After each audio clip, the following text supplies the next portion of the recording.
Hey everybody, welcome back to my channel. It's time for another installment of Murder Up in a Trailer Park. But before we get started, I want to remind all of y'all about my business that I run here at the house, Canine Coiffures. Now this one of my clients I just did. It's Pam Tillis. Say hi, Pam Tillis. Hi, Pam. She is the sweetest. But now look at this coat that I done fixed up today.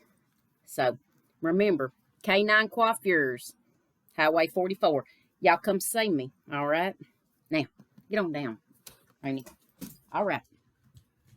I'm going to be doing a heavier makeup look today because Daxton and me's going out to eat later. But I'll put all that in the description box below. And my shirt, Mama got me this shirt. Thank you, Mama. All right, I'll put that in the description box below. All right, let's get started here. All right. Today's case is about Shirl Hand. Now, it starts to understand all this. You got to remember, or you got to find out, that Shirl's husband, they called him Gooch. Shirl's husband, Gooch, left her.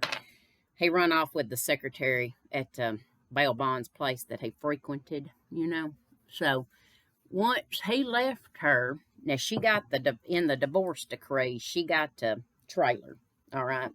So, Cheryl didn't know, she ain't never lived alone. She went straight from her mama's house to Gooch's house.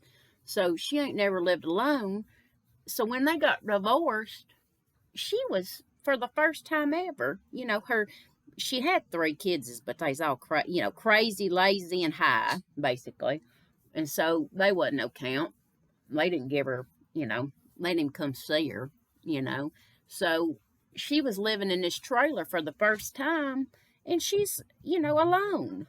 And she's just sad and lonesome. Y'all know how it is. I mean, And, I got everybody living up in this trailer, so I ain't never alone, but I can understand, what the predicament that she was in, and so, at that time, she was trying to learn, how to live a whole new life, and she's just, well, she's just vulnerable, really, So one day, Cheryl's driving down the road, probably got a million hundred things on her mind, and she coming up to a red light, she just, didn't estimate it right, and she just run right into the back of the car, sitting at the red light, But she couldn't have been going, 10 miles an hour maybe. So really, it wasn't nothing but a bumper fender, but ain't nobody hurt or nothing, But anyway, the girl she hit, she jumped out of the car. She come back there and, she told, her name was Deborah Pilot. Now, that's Deborah. That should have been her first, inclination that this woman was crazy. She went by Deborah. Anyway. Anyway, that was Deborah Pilot. And she come back there and, she could tell that Cheryl was vulnerable, and she just, was probably crying and carrying on and everything. And finally, Deborah just said, all right, you know what?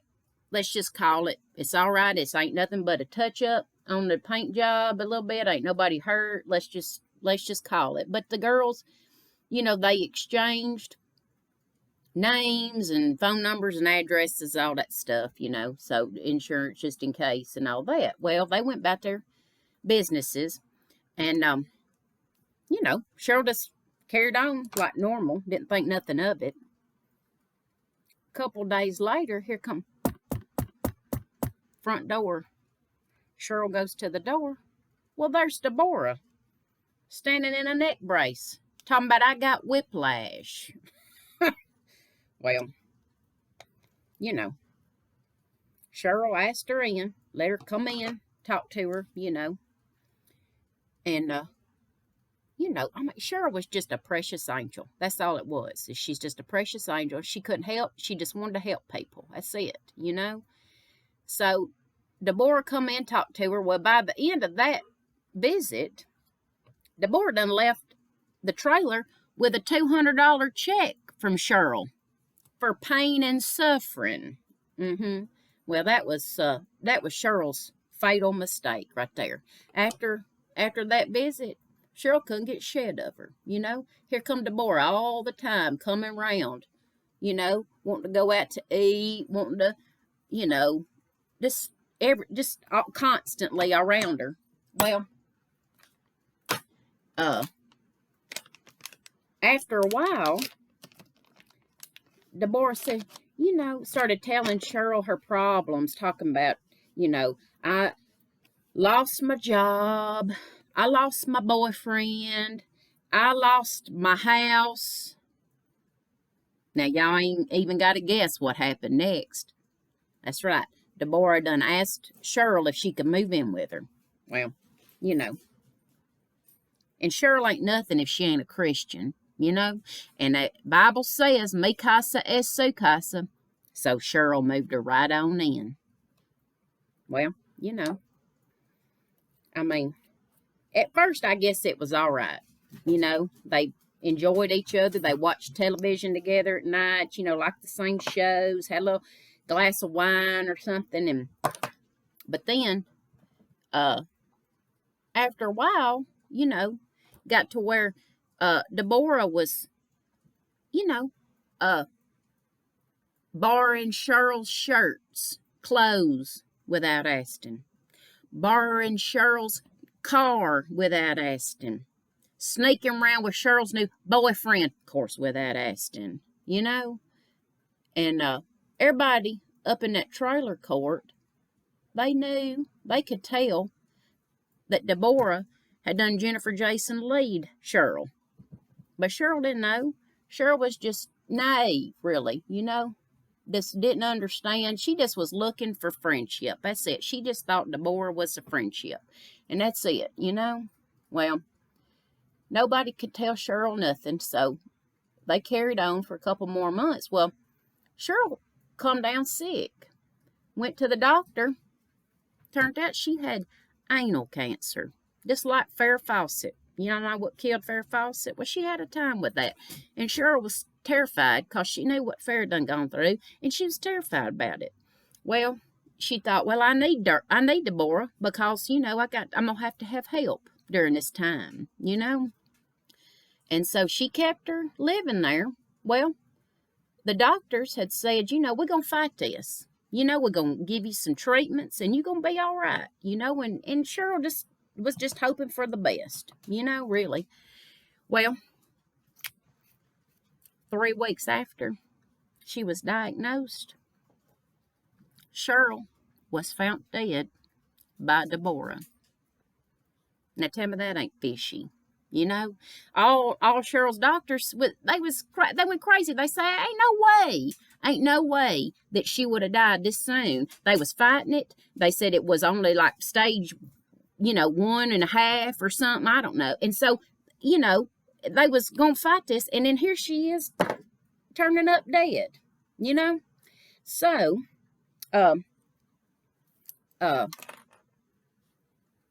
Deborah claims that Shirl done told her that she just wanted to be cremated. If she died, when she died, immediately she wanted to be cremated. Well, you know, she's still like a stranger, you know, to everybody. And she certainly wasn't her next of kin, but Shirl's next of kin was her oldest dope-smoking boy that she had. And the cancer doctors asked him if he would release her body, if he would release Shirl's body to the cancer center. Well, he said, yeah, you know. So they wanted to do some testing on her, you know, find out, you know, what was going on, how come the cancer ate her up so fast and all that, you know. Well, when the doctors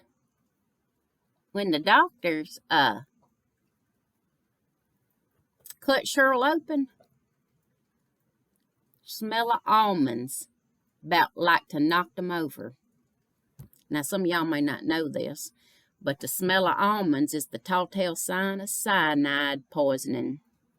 Turn out, Deborah had give Shirl cyanide pill.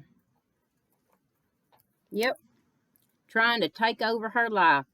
I mean, if that ain't some single-wide female shit, I don't know what is. So,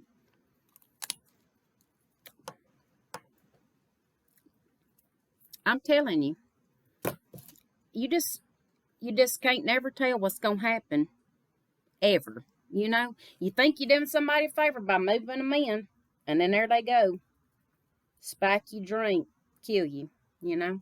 So, anyway, that's the story of Shirl Hand, and I hope y'all learned something from this. Y'all be careful out there, all right? Watch your backs and your fronts. See you next time.